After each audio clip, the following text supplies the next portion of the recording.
오늘 하나님의 말씀 에베소서 4장 11절부터 16절까지의 말씀 함께 보시겠습니다.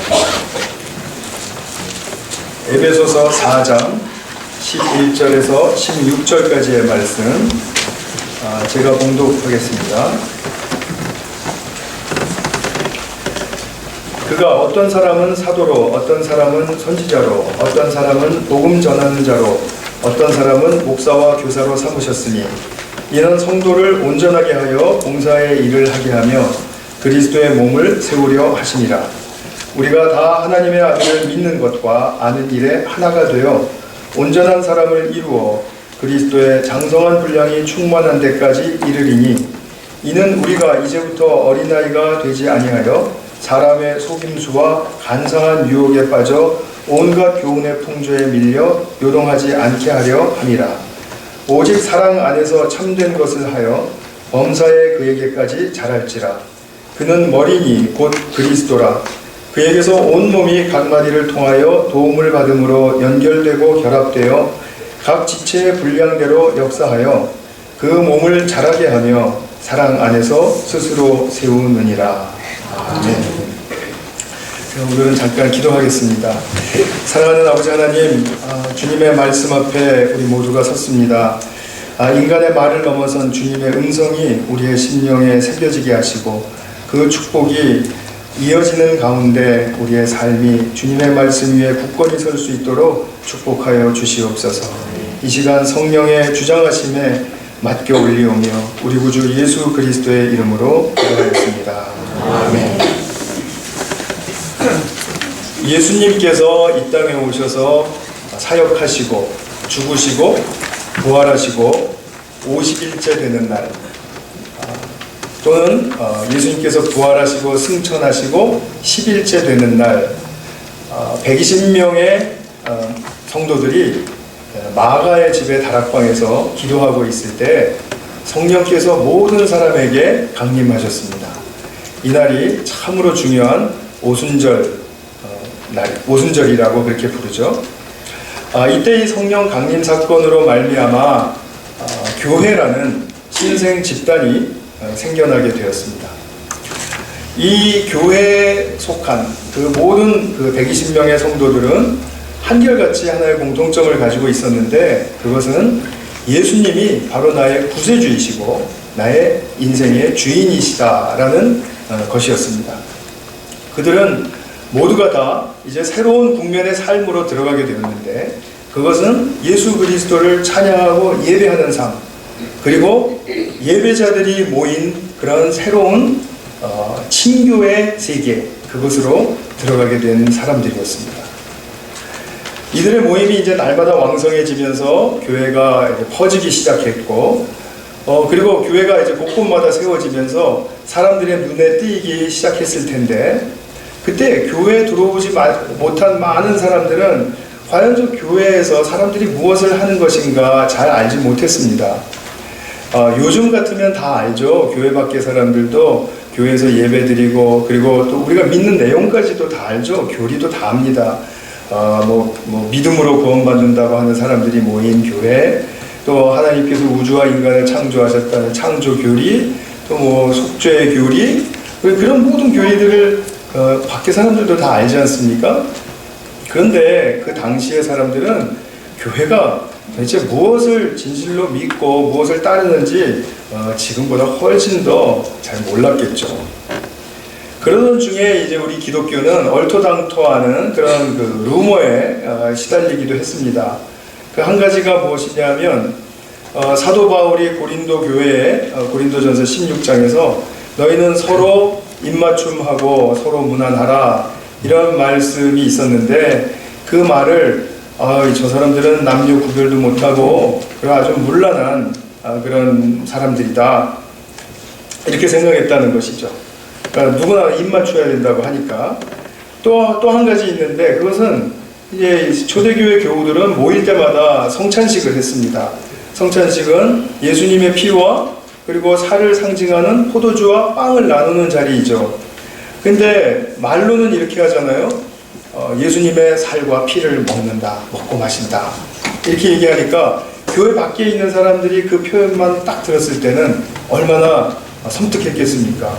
저 사람들이 좀 옹기종기 모여 앉아가지고 식인종 노릇을 하는구나, 아주 야만스럽게 생각을 했다는 것이죠. 이렇게 교회가 진실과는 다르게 이제 오해를 받은 적도 많이 있었는데, 제가 오늘 전하고자 하는 주제 또한 그렇습니다. 오늘 본문의 말씀, 에베소서의 말씀이나 또는 로마서 12장, 고린도전서 12장의 말씀 보면 사도 바울은 이 교회가 주님의 몸이다 이렇게 말합니다. 그럼 우리는 모두가 다 주님의 몸 안에 속한 지체들이라는 뜻이죠. 그러면 오래 교회 다니는 사람들에게는 교회가 주님의 몸이다 그러면 그것이 참 익숙한 표현인데, 오늘 아마 이 자리에 처음 들으시는 분도 있을 텐데요. 교회가 주님의 몸이다 그러면 옆을 이렇게 보면서 저 사람과 내가 한 몸이라는 말인가? 좀 굉장히 의아할 수 있는 그런 표현이죠. 그런데 교회가 주님의 몸이라는 이 사실을 잘 깨닫고 또 그것이 내게 정말 필요한 그런 지식으로서 역사하게 되면 이 표현, 이 비유만큼 교회의 본질에 대해서 깊고 정확하게 말해주는 것이 없습니다. 그래서 우리가 이 교회는 주님의 몸이라는 이 사실에 대해서 우리가 좀 잘 숙지하는 시간이 되었으면 합니다. 제가 오늘 크게 두 가지 주제로 말씀을 드리려고 하는데, 첫 번째 주제는 교회는 각 지체로 이루어진 몸이다 라는 사실입니다. 너무나 당연한데 그 지체라는 그 존재들이 몸을 이루고 있고, 그 지체는 바른 지체 의식을 가져야 그 지체로서의 역량을 잘 감당할 수가 있기 때문에 그런 부분을 좀 말씀드리고 싶고, 두 번째로는 지체는 그렇다면 어떻게 또는 언제 건강해질 수 있는가, 그 부분에 대해서 좀 설명을 드리려고 합니다. 우리가 교회의 주인은 예수 그리스도시라고 그렇게 말하죠. 예수님이 교회의 주인이시라는 그 말의 뜻이 포함하는 내용이 있습니다. 그 무슨 내용일까요? 예수님이 교회의 주인이시라는 말은, 주인은 주도하지 않습니까? 자신의 뜻과 목적을 가지고 일하시는 분이죠. 자, 그러니까 주인이라는 뜻은 교회라는 그 몸은 주님의 뜻과 목적대로 이어져 가야 하고 또 실현되어야 된다라는 뜻입니다. 근데 우리가 몸이라는 그 지체들을 생각해 볼 때 머리가 하는 일이 특별히 있죠. 그 머리는 무엇을 하죠? 뜻과 목적을 전달하고 지시하고 그리고 이끌어주는 일을 하죠. 그래서 건강한 몸이라고 할 때는 모든 지체가 머리의 뜻과 목적을 잘 이해하고 그것을 따라가는 그러한 상황에서 몸은 건강하다 이렇게 말할 수 있는 것입니다. 교회에 비유해서 말하면 우리가 교회 주님의 몸의 지체로서 이렇게 존재할 때 우리 지체 한 사람 한 사람은 머리 대신 예수님의 뜻과 목적을 잘 깨닫고 또 따라가면 그러면 건강한 주님의 몸이 되는 것입니다. 그래서 15절 후반부부터 16절까지를 보시면은 이런 말씀이 나오죠. 그는 머리니, 예수님은 머리니 곧 그리스도라. 그에게서 온몸이 각마디를 통하여 도움을 받음으로 연결되고 결합되어 각 지체의 분량대로 역사하여 그 몸을 자라게 하며 사랑 안에서 스스로 세우느니라. 바로 이 말씀이 그런 뜻입니다. 요즘 우리가 이제 세상을 보면은 획기적인 발전이 참 많은데 그 중에 하나가 뇌과학입니다. 얼마 전까지만 하더라도 인간과 동물의 뇌가 무엇이 차이가 있을까? 다 같이 공통적으로 있는 것까지밖에는 몰랐습니다. 말하자면 뇌란 동물이나 인간이나 자기의 생존과 보호를 위해서 존재하는 기관이다. 자신의 이익과 자신의 발전을 위해서 기능하는 기관이다. 이렇게 말했습니다. 근데 요즘에 새롭게 안 것은 뭐냐면 다른 동물과는 다르게 인간의 뇌에만 자신을 버림으로써 새로운 가치를 찾을 수 있다는 그런 역설적인 기능이 있다는 사실을 발견했습니다. 제가 그 뇌의 어떤 부분인지는 구체적으로 기억이 나질 않습니다만, 그래서 동물의 뇌와 인간의 뇌의 가장 큰 차이점은 무엇인가? 인간의 뇌에는 자신을 희생함으로써 고귀한 삶을 이룰 수 있다는 사실을 알고 행할 수 있도록 이끌어주는 그 기능이 우리 뇌 안에 있다는 것입니다.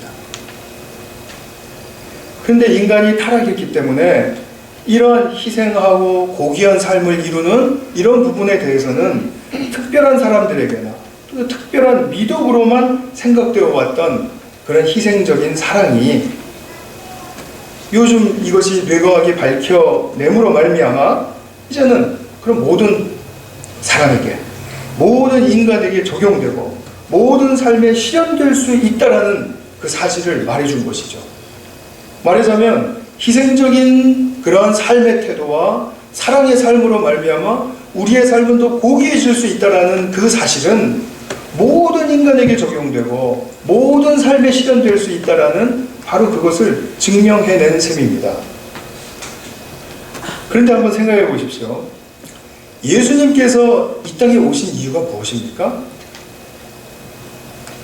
늘 우리가 기억해야 되는 성경 말씀 있죠. 요한복음 3장 16절 하나님이 세상을 이처럼 사랑하사 외아들을 보내셨다. 사랑으로 말미암아 오신 분이죠. 그런데 그 사랑은 어떤 특징을 분명하게 보이셨습니까? 바로 희생하는 것이었죠. 자기 목숨을 버리는 것이었습니다.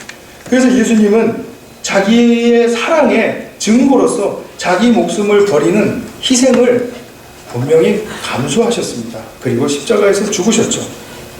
그리고 요한복음 15장에 보시면 친구를 위하여 목숨을 버리는 것보다 더 큰 사랑은 없다. 그것보다 더 훌륭한 사랑은 없다라고 분명히 말씀하셨고, 또 그 진리를 보고 듣고 배운 사도 요한도 요한일서 3장 16절에 보시면 형제를 위하여 목숨을 버리는 것이 마땅한 사랑이다. 이렇게 말해 주었습니다. 특별한 사람들에게 그렇게 말씀해 주신 것입니까? 특별한 사람들을 위해서만 예수님께서 그 희생적인 사랑으로 자기 목숨을 버리신 것입니까? 그렇지 않죠. 모든 사람을 위해서 당신의 희생적인 사랑을 베푸신 것이죠. 그리고 우리에게도 서로 사랑하라고 말씀하실 때 그 사랑의 그 기준은, 또 사랑의 수준은 바로 형제를 위해서 목숨을 버릴 수 있는 만큼의 그런 희생적인 사랑을 말씀해 주신 것이죠. 진리의 말씀은 이미 2000년 전에 선포되었고 우리의 귀에 들려졌고 우리의 심령에 새겨졌습니다. 뇌과학의 발달이라는 것은 2000년 터울을 두고 뒷북친 것이죠. 우리는 이것을 벌써 진리로 말미암아 알고 있는 사람들이었습니다. 그래서 예수님이 머리이실 때 이 희생적 사랑에 대한 진리를 모든 지체에 가르치시고 또 이끌어 주십니다. 전달하십니다. 왜냐하면 우리가 예수님의 몸에서 지체가 될 수 있었던 것은 바로 예수님의 희생적인 사랑이 있지 않고서는 있을 수 없는 그런 불가능한 사실이었기 때문에 그런 것이죠. 그러므로 우리는 예수님의 희생적인 사랑의 가르침과 십자가에서 사랑의 실현을 본받는 자들이 되어야 되고 그 길을 따라가는 자들이 되어야 되는 것입니다. 그래야 하나님 나라가 그 사랑의 기초 위에 세워지고 이 땅에 드러내기 시작하는 것입니다. 따라서 예수님의 몸의 지체로서 희생적인 사랑을 기초로 한 우리 자신의 그 존재의 현실을 생각하신다면 우리는 지체로서 바른 지체의 의식을 갖는 것이 굉장히 중요하다는 것을 동감하시겠죠. 그래서 제가 바른 지체 의식에 대해서 세 가지를 간략하게 말씀드리려고 합니다. 첫 번째 우리가 가져야 할 바른 지체 의식은 무엇이냐면 우리는 서로 연결되어 있다. 주님의 사랑 안에서 서로 연결되어 있다는 것이고 또 함께 존재하고 함께 살고 함께 일한다라는 그 의식입니다. 우리는 독단적으로 자기 혼자 독불장군처럼 그렇게 일하거나 그렇게 살지 않습니다. 왜냐하면 하나님의 사랑이라는 분명한 공통 분모를 가지고 있고 그 사랑 안에서 모두가 다 연결된 존재라는 사실 때문입니다. 또 한 가지 우리가 요즘 과학의 세계를 보게 되면 요즘 현대 물리학자들은요 무슨 꼭 도튼 그 도사들처럼 얘기합니다. 무슨 얘기를 하냐면 모든 인간은 각자가 이렇게 개별적으로 존재하고 있는 것처럼 보이지만 사실은 모두 다 원자의 미시세계의 측면에서 보면 다 연결되어 있는 사람들이라는 것입니다. 이해가 되십니까? 이거는 과학자들이 하는 얘기입니다. 과학자들이 그렇게 얘기합니다. 우리가 하나님의 사랑 안에서 서로 연결되었다는 것은 우리가 진리를 받아들이면 그대로 긍정할 수밖에 없는 내용입니다. 모든 인간의 삶은 서로가 다 연결되어 있고 상호작용하고 있고 영향을 끼치고 있습니다. 그런 가운데 우리가 타락한 상황에서는 뭐라고 말하죠? 사랑으로 연결된 존재라는 사실은 인정할 수 없다 이거죠. 그리고 그렇게 될 필요도 없다. 우리가 그렇게 연결돼서 뭐하게 이런 얘기죠. 왜 그런 얘기를 합니까? 근거 없이 하는 얘기는 아닙니다. 왜냐하면 사랑으로 연결되어서 사랑으로 함께 살고 함께 일한다고 말하면 그러면 분명히 거기에서는 인간이 다다르고 싶은 그런 기준에 못 미치는 생산성 하락, 효율성 하락이 따라오기 때문입니다.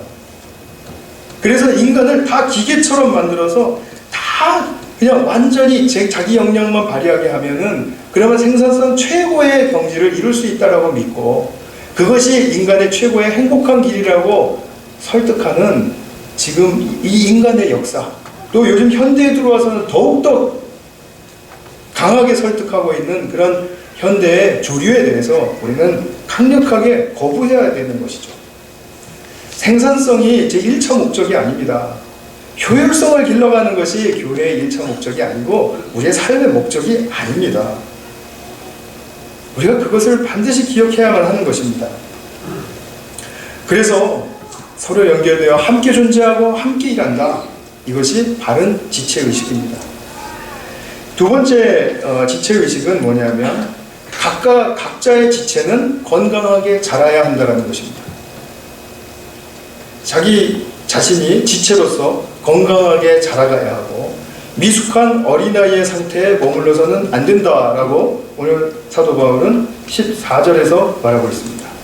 우리가 이제부터 어린아이가 되지 아니하여 이렇게 얘기하죠. 어린아이가 되지 않으려면 어떻게 해야 되느냐 하면은요, 속임수와 유혹에 빠지면 안 된다. 늘상 진실이 무엇이고 거짓이 무엇이고 한 그런 분별할 수 있는 자리에 나가야 한다. 모든 부와 모든 권력과 모든 그 자신의 상태가 최고조로 이를 때만 내 인생은 행복한 것이다라고 믿게 하는 사단의 거짓말에 넘어가서는 안 된다. 세상의 유혹에 거기에 빠져 들어가서는 안 된다라는 거죠. 그렇기 때문에 온갖 교훈의 풍조에 떠밀리면 안 된다는 것입니다. 온갖 교훈, 오늘날 시대의 말로 말하면 무엇이 포함될 수 있을까요? 모든 유행. 내가 참 유행 따라가는 거 좋아하잖아요. 그죠? 유행. 옷도 유행이 있고, 머리 스타일도 유행이 있고, 다 유행이 있습니다. 그것이 나쁘다라는 것이 아니라, 그 유행에 너무 집착하는 것이, 그것이 삶을 망친다라는 거죠. 시대정신이 있습니다. 시대정신의 흐름이 있습니다. 모든 시대정신은 그 나름대로의 가치를 추구하는 그런 정신이지만, 그럼에도 불구하고, 진리 앞에서는 하위에 있어야 된다는 사실을 자꾸 놓쳐버리는 것입니다. 그래서 과학 만능주의가 오면 과학이 최고인 것처럼 생각하고 뉴에이지 시대가 오면 뉴에이지의 시대정신이 최고인 것처럼 생각하는 그런 풍조에 밀리지 말라는 것입니다. 문명의 발달 마찬가지죠. 우리가 더 좋은 자동차, 더 좋은 집, 더 편리한 가전 제품들 이런 거 해가지고 내가 더 편안하게 살면 나의 삶의 가치가 높아지는 것입니까? 절대로 그렇지 않은 것을 알면서도 문명의 발달을 그토록 추구합니다.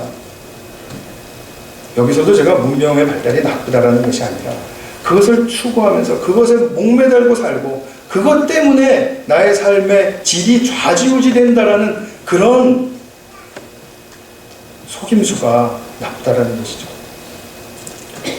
또 인터넷 때문이겠죠. 아주 지식이 다양하고, 좀 제가 신뢰하는 표현으로 말씀드린다면 잡다하죠. 여러분들도 다 인정하실 겁니다. 잡다한 그 지식에 엄청난 홍수가 밀려 들어오고 있죠. 우리 모두가 다 아는 것이 얼마나 많아졌는지 모릅니다. 뭐 정치, 사회, 과학, 뭐 뉴스는 물론이고, 그다음에 뭐 저처럼 뇌과학 이것도 뭐 인터넷 통해서 또 좀 확인도 하고 그랬습니다만, 뭐 이런 거 뭐 하여튼 여러 가지가 말로 다 할 수 없이 지식이 많습니다. 지식은 많은데 나의 존재가 무엇인지 깨닫는 지혜는 부족하다는 거죠. 작년 정초에 제가 반기문 유엔 사무총장님의 글을 읽어드린 적이 있습니다. 그 중에 한 부분이 이런 말씀이 있었죠. 학력은 높아졌지만 상식은 더 부족하고, 지식은 많아졌지만 판단력은 더 모자란다. 우리가 이 시대에 살고 있는 것이죠. 이런 상태가 지속되면 어린아이의 상태에 머물 수밖에 없다는 거죠. 사도 바울의 2000년 전에 이 지적이 오늘날에도 그대로 적용이 되는 것입니다. 그리고 건강한 성장이라는 것은 무엇 위에 세워집니까? 많은 사람들이 그거였어? 라고 말하는 그거죠. 바로 주님의 그 크신 사랑, 그리고 우리가 서로 사랑하는 삶, 그 위에서만 건강한 성장이 일어나는 것이죠. 이 사랑이 빠지게 되면 모든 것이 무의미한 것이죠. 고린도전서 13장의 교훈의 말씀이 바로 그 말씀이지 않습니까? 어떤 것이 풍성하고, 어떤 것이 잘 채워지고, 어떤 것이 잘 정돈이 되고 높은 수준에 올랐다 할지라도 사랑이 없으면 아무것도 아니다. 바로 그 말이 그 말씀인 것이죠. 그래서 우리의 지체의식의 두 번째, 각 지체는 건강하게 자라가야 한다고 할 때 세상 풍조에 밀리지 말고 주님의 사랑에 나의 닻을 깊이 내리라. 그것이 바로 우리가 추구해야 할 의식인 것입니다. 세 번째, 비슷합니다만 한 지체라도 훼손되거나 잘려나가면 온전한 몸이 되지 못한다 라는 것이 또 지체의식입니다. 이것은 우리가 한 지체가 아프면 모든 지체가 따라서 아픈 그 원리를 말씀하고 있는 것이죠. 우리가 암이 생겼다고 할 때 모든 몸에 암이 생기는 게 아니지 않습니까? 한 부분에 암이 생기는데 모든 지체는 다 같이 아파하죠. 그리고 모든 지체는 다 그 특별히 아픈 지체를 위하고 돌보죠. 키모 치료를 받으면 온 몸이 다 망가진 것처럼 아프죠. 수술을 받고 나면 온몸이 움직일 수가 없죠. 그것과 같은 것입니다. 그래서 우리가 여기서 조직체적인 특징이 강하게 드러나는가, 유기체적인 특징이 강하게 드러나는가, 그것의 갈림길이 됩니다. 여기 무슨 말씀이냐면 유기체도 조직의 성격을 가지고 있고 조직체도 유기체적인 특징을 가지고 있어요. 그것이 뭐 완전히 이렇게 다 분리될 수는 없는 것이지 않습니까? 그러나 우리가 추구하는 바는 무엇이냐면 유기체적으로의 특징이 훨씬 더 강하게 드러나고 주도적이어야 한다는 것입니다. 그것의 증거가 한 지체가 아프면 모든 지체가 같이 아파하고 같이 고통하고, 한 지체가 즐거워하면 같이 즐거워하고 기뻐하고, 바로 그것이죠. 그러나 그러지 않고 조직체적인 특징이 더 강하게 드러나면 어떻게 되죠? 우리에게 필요 없다고 생각하는 그런 모든 지체들은 없어도 좋다, 이런 결론에 도달하죠. 그리고 우리 이 교회가 더 현실적으로 더 뭐라 그래야 될까요? 효율적이어야 되고 더 생산적이려면은, 그러면 소수라도 같이 똘똘 뭉치면은 훨씬 더 많은 일을 할 수 있다. 그렇기 때문에 필요 없는 지체들, 요즘 그 무섭게 그 회사에서 잘라내는 것처럼 1,500명, 3,000명씩 막 잘라내지 않습니까? 미국 회사들 그러지 않습니까? 그런 그 정신을 그대로 카피해가지고, 아, 우리 교회에 필요 없는 사람들도 있어, 이렇게 생각하는 것은 정말 비진리적이고 하나님의 사랑에 거역하는 행위이죠. 크게 회개해야 될 것이죠. 그런 생각을 말로는 하지 않더라도 그런 생각을 가지고 있는 자체가 주님 앞에 얼마나 건강한 지체로 서지 못하고 있는가를 반증하는 것이죠. 그것은 자신이 하나님과의 관계 속에서 선한 양심으로 비추어 볼 때 알 수 있는 것이죠. 그렇기 때문에 우리는 그 부분을 인위적으로 잘라내는 조직체의 특징을 따라가는 것은 절대로 바람직하지 않다는 것입니다. 자, 그렇다면 두 번째 큰 주제로 넘어가서 지체는 언제 건강한가? 그 부분을 좀 말씀드리겠습니다. 자, 이제는 우리가 각자가 우리 몸의 한 지체라고 한번 생각을 해보세요. 뭐 눈, 코, 입이라든지, 뭐 폐, 위, 뭐 이렇게 간이라든지, 아니면 뼈마디 중에 어디라든지 한번 생각을 해보시기 바랍니다. 그러면 이 각각의 기관에 있어서 가장 기본적이고 가장 기초적으로 되어야 할 것이 무엇입니까? 너무나도 쉬운 거예요. 자기 자리에 잘 있어야 됩니다. 자기 본연의 자리에 잘 머무르는 것입니다. 말은 쉬운데 이해는 잘 안 가시죠? 자꾸 생각을 하셔야만 되는 것입니다. 입이 하루는 말합니다. 야, 코, 너는 때때로 그 더러운 액체를 내 입가로 흘리는데 더러워 죽겠다. 내가 네 위로 좀 올라가야 되겠다. 이렇게 말하는 입은 없습니다. 다 자기 자리에 붙어 있습니다. 그렇죠? 더군다나 뭐 조금 안 좋은 일이 있다 해서 나는 이 몸에서 떨어져 나갈 거야. 딱 이렇게 말해버리면은 그것은 입만 망하는 것이 아니라 몸이 같이 망하는 것이죠. 그렇죠? 그래서 몸을 정상적이고 건강하게 자라게 할 수가 없습니다.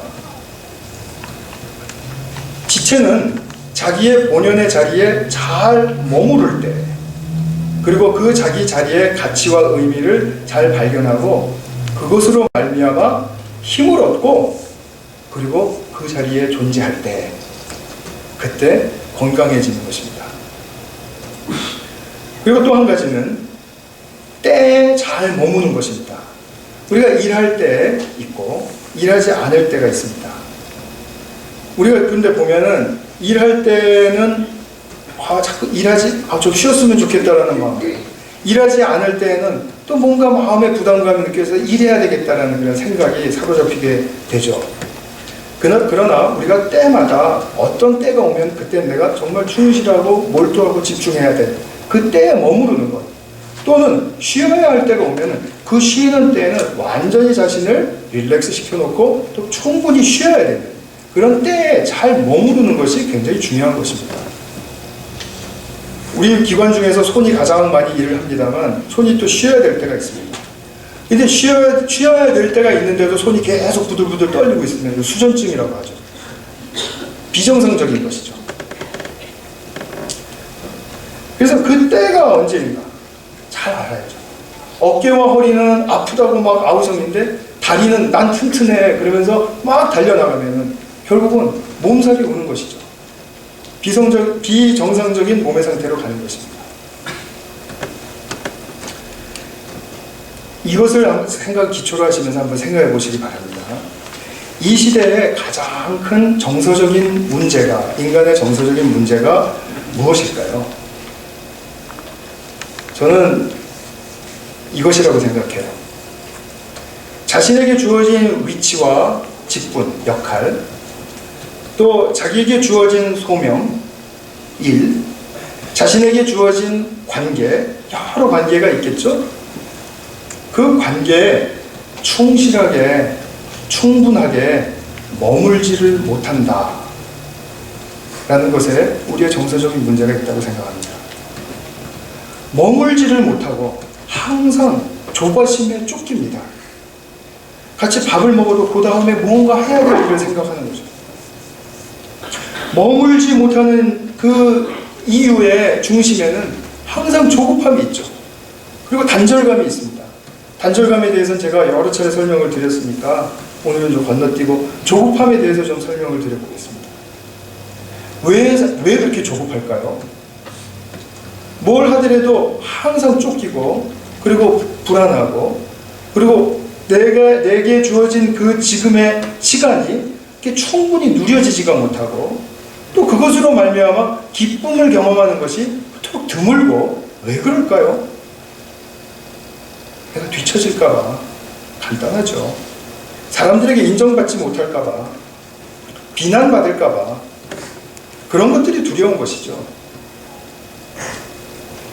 그러면은 뭐 많이 올라선, 뭐 그 사회에서 많은 높은 직위에 올라간 그런 분들은 덜 조급할까요? 그렇지 않죠. 밑에 사람들이 상사가 돼가지고 저렇게밖에 안 돼, 10년 20년 경력 가지고도 저거밖에 안 돼, 이렇게 할까봐 또 그냥 또 몰아붙이는 것이죠. 조급하죠. 그래서 현재 지금 이 순간에 충실하게 머물지를 못하는 거죠.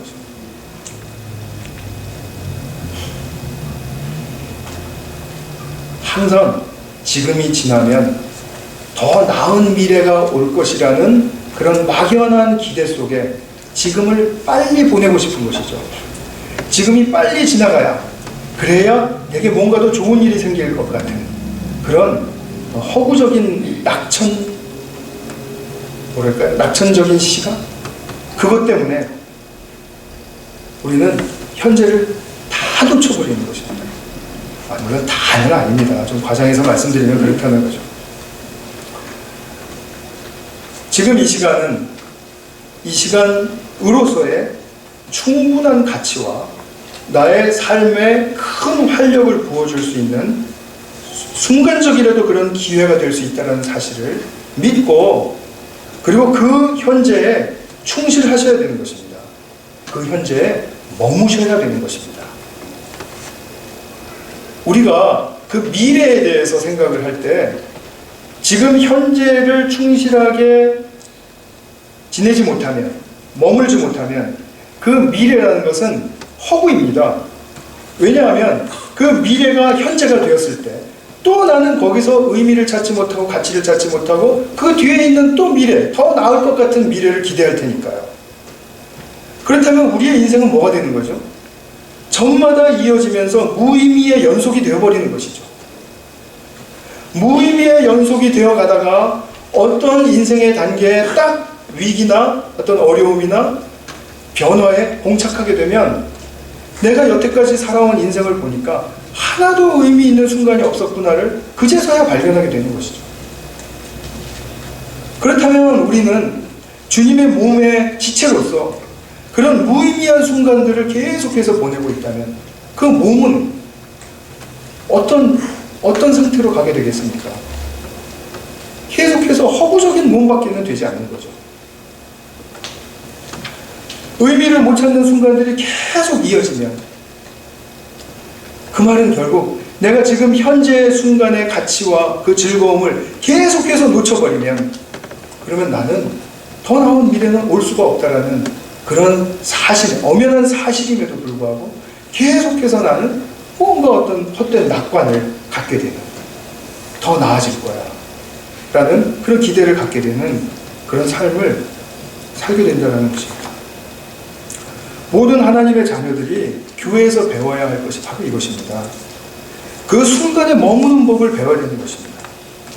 예수님이 주인 되신 공동체 안에서 자기 자신에게 주어진 자리와 그 소명 속에 머무를 줄 알고 충실할 줄 알아야 된다는 거죠.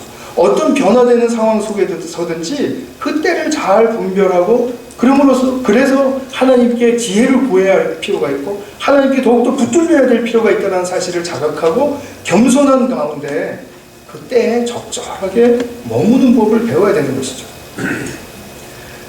그럴 때에만 나의 삶의 여정 속에서 보람과 가치가 쌓이고 그리고 누려지는 것이지, 나의 외부적인 어떤 것으로 좋은 일로 말미암아 내가 행복해지고 내가 더 나은 삶이 될 것이라고는 기대하지 않는 것이 좋다라는 것이죠. 그래서 현재 내가 직면한 직분, 봉사, 그리고 그 상황과 때에 충실하게 머물 줄 아는 것이 즐기는 길이고, 그리고 이것을 주님과 함께 걸어갈 때 이것은 더 말할 나위 없이 칭찬받는 거룩한 길이 되는 것입니다. 우리가 이런 거룩한 길을 다 놓쳐버리는 그것은 우리의 심령의 두려움 때문이에요. 뒤처질까봐, 인정받지 못할까봐, 비난받을까봐. 늘 조급하니까. 그 조급함 저와 여러분이 이기실 수 있겠습니까? 이기셔야죠. 물론 싸워야 됩니다. 왜냐하면 우리는 아직도 그 잔재가 남아있으니까요. 그러나 하나씩 하나씩 이겨나가야 되는 것입니다. 제가 침례 예배 나갔을 때 교회 생활에 좀 편의상 세 꼭지점의 영역을 말씀드렸죠. 제일 위에 꼭지점 생각나십니까? 우리에게 말씀으로의 헌신이 필요하다고 했죠. 또 두 번째는 뭐였죠? 디아코니아, 봉사. 그죠? 그 다음에 세 번째는 친교였죠. 교제. 이 세 영역이 모두 다 우리가 머무르는 훈련을 할 수 있는 아주 적절한 영역들인 것이죠. 한 가지 예를 들어본다면 우리가 이 말씀으로의 헌신, 그것이 우리 성경에 이제 우리가 몰두해야 된다. 성경에 드리는 시간이 있어야 된다. 말씀을 귀 기울여 듣고 그래서 성경 공부 중요하고 성경 묵상 중요하고 성경 읽는 것이 중요하다 이런 말씀 드리면서 또 특별히 예배가 중요하다라고 말씀드렸죠. 예배는 제가 설교 말씀을 드리는 이 순간에만 하나님의 음성이 들려지는 시간이 아니고 처음에 시작하는 시간부터 폐회 마치고 또 친교에 이어지기까지 이 주일의 예배와 친교를 통해서 하나님의 음성이 들려지는 기회가 됩니다. 그렇기 때문에 이 예배는 순서마다 깊이 집중해야 하고 또 머물러야 하는 그런 가치가 있다는 것입니다. 그래서 이것을 훈련하셔야 됩니다. 근데 처음에는 잘 안 됩니다. 처음에 그냥 송영하고 그 다음에 목회 기도하고 그렇게 또 이렇게 또 찬양하고 또 뭐 헌물 드리고 또 기도하고 뭐 하는 그런 내용들이 그냥 이렇게 지나가지만 사실은 이것이 10년, 20년 더 익숙해지실수록 이런 순서는 각각 내가 그 순서마다 나의 영혼을 담을 수 있는 그런 순서가 돼야 된다는 거죠. 그것이 하나님 앞에서 영적인 집중력을 발휘하고 또 훈련받는 그런 좋은 기회가 되는 것입니다. 그래서 예배의 순서마다 집중하고 그리고 그 순서마다 잘 머무를 수 있는 훈련이 되는 사람은 따로 어디 가서 마음 수련 받으실 필요 없고요.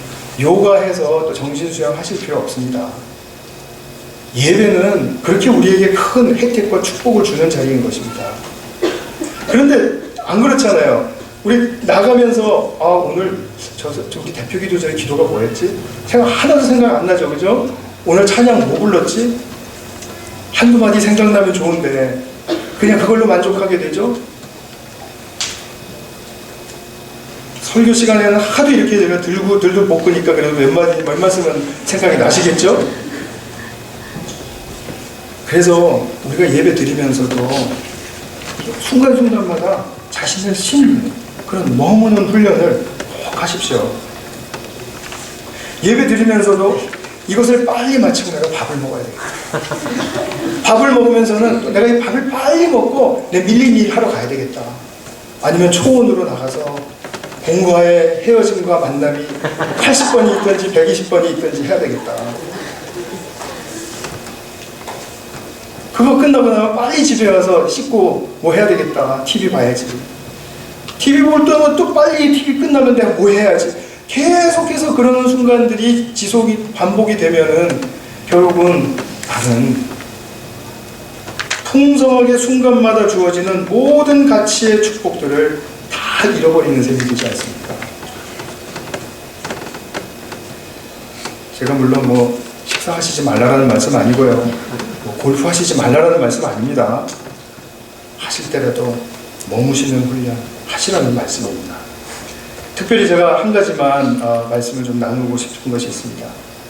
교회의 미래를 위해서 굉장히 중요한 일이기 때문에 그렇습니다. 우리 주일학교 아이들 또 중고등부 아이들 만나시면 제가 나한테 인사를 하나 안 하나 그거 자꾸 이렇게 생각하지 마시고요. 한 아이라도 딱 마주치면은 3초나 5초라도 함께 머무시는 훈련을 하십시오. 그 아이의 안부 물으시고 그 아침 뭐 먹었니 물으시고 어떤 애가 너무 오늘 아침 안 먹고 왔어요. 그래가지고 그 집안의 사정을 제가 알게 되는 그런 부작용이 있는 일도 물론 있었습니다만, 그러나 우리가 아이와 따뜻하게 이렇게 한번 깊이 컨택하는 거 굉장히 중요합니다. 왜 중요하냐면 아이들은 교회 다니면서 어른들이라는 존재는 굉장히 큰 존재로 지금 여겨지는 것이거든요. 자기들을 완전히 컨트롤하고 장악할 수 있는 큰 존재들이거든요. 근데 이 큰 존재들이 너 왜 인사 안 해? 뭐 그런다고요. 그리고 머리를 갖다 막 이렇게 그냥 막 쑤셔서 막 이렇게 막 조아리게 하고 막 이러면은 그 어른들 보고 싶겠습니까? 저 어른들은 나는 절대로 상대하면 안 될 그런 존재들, 내가 도망가면 편한 존재들, 이거밖에 안 되죠. 그러나 교회 어린이들이 교회에서 가장 큰 축복이, 얻는 축복이 뭔지 아십니까? 어른들의 사랑입니다. 어른들의 사랑, 무조건적인 사랑을 충분히 받은 어린아이들은 나중에 사춘기 때, 대학교 청년기 때 교회를 잠깐 떠난다고 하더라도 그 사랑의 기억 때문에 자신이 외로워질 때, 힘들 때, 또 난관에 처했을 때, 이럴 때 교회를 생각하지 않을 수가 없게 됩니다. 이것이 우리의 교회의 미래를 위해서 굉장히 중요한 것입니다. 그것이 불과 3초, 5초의 인사에 포함됩니다. 녹아들어져 있습니다. 그렇기 때문에 오늘부터는 한 아이라도 만나시면 붙들고, 그리고 거부감 주시지 마시고 잘 이렇게 위해 주시고 격려해 주시고, 그런 아이와의 만남에 머무시는 훈련이 잘 되실 수 있기를 바랍니다. 제가 말씀 맺겠습니다. 교회는 어떤 사업을 벌리고 일을 하는 것이 아닙니다. 교회는 예수님의 말씀과 뜻을 새기면서 그분의 삶을 잘 배워가는 곳입니다. 이 본연의 목적과 가치를 절대로 잃어버리시면 안 됩니다. 이렇게 되면 어디에 눈이 가게 되죠? 우리 교회 언제 더 커져? 우리 교회 언제 헌금 위기에서 벗어나? 우리 교회는 언제 사람들이 이렇게 무슨 때처럼 일어나가지고, 벌떼처럼 일어나가지고 막 왕성하게 열정적으로 일을 할까? 이것은 그 다음의 일이죠. 다음의 일. 지금 생각하시지 않아도 되는 일이라는 뜻이에요. 교회는 항상 우리가 아까 말씀드렸죠. 말씀으로의 헌신, 봉사와 친교의 영역 속에서 머무시는 훈련을 하면서 주님께 의탁하시고 주님께로부터 그 사랑의 방법을 배워가시는 바로 그런 중요한 곳입니다. 교회를 자칫 하나의 단체로 볼 수 있습니다. 그렇게 말씀하시는 분들도 많고 당연시 하시는 분들도 있습니다. 그래서 저는 그런 말씀을 들을 때 참 무시해버립니다. 무시하는 표정 보이시죠? 싹 무시해버립니다. 실제로는 주님의 몸으로서의 특징을 갖는다는 거죠. 건강하고 바른 지체의식을 가져야 하고요. 지체로서 성숙으로 성장의 길을 터득해 가셔야 합니다. 그래서 우리는 주님의 몸을 건강하게 세우는 것, 그것이 정말 중요한 일입니다. 이 일을 하는데 부족함이 없는 모든 성도님들 되시기를 축원합니다. 같이 한번 기도하겠습니다.